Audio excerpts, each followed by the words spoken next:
1894 সালে 12 সেপ্টেম্বর উত্তর চব্বিশ পরগনা জেলায় ঘোষপাড়া সুপারিপুর গ্রামে মামার বাড়িতে জন্মগ্রহণ করেন বিভূতিভূষণ বন্দ্যোপাধ্যায়। তার পৈতৃক নিবাস ছিল ব্যারাকপুরে। তার পিতা মহানন্দ বন্দ্যোপাধ্যায় ছিলেন বিখ্যাত সংস্কৃত পণ্ডিত। তার মাতা ছিলেন মৃণালিনী দেবী।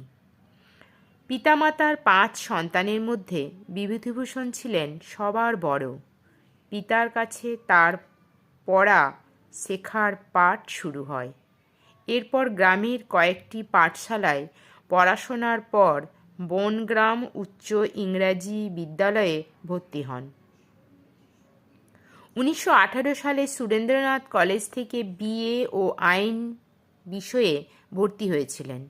তিনি মূলত উপন্যাস ও ছোট গল্প লিখে খ্যাতি অর্জন করেন। তার কয়েকটি উল্লেখযোগ্য রচনা হল পথের পাঁচালী, অপরাজিতা, আরণ্যক, আদর্শ হিন্দু হোটেল, ইছামতি, অশনি সংকেত প্রভৃতি। উপন্যাসের পাশাপাশি তিনি প্রায় 20টি গল্পগ্রন্থ, কয়েকটি কিশোর পাঠ্য উপন্যাস ও কয়েকটি ভ্রমণ কাহিনী ও দিনলিপি রচনা করেন। 1951 সালে ইছামতি ও উপন্যাসের জন্য তিনি পশ্চিমবঙ্গের সর্বোচ্চ সাহিত্য পুরস্কার রবীন্দ্র পুরস্কার মরণোত্তর লাভ করেন। 1950 সালে 1 নভেম্বর তার মৃত্যু হয়।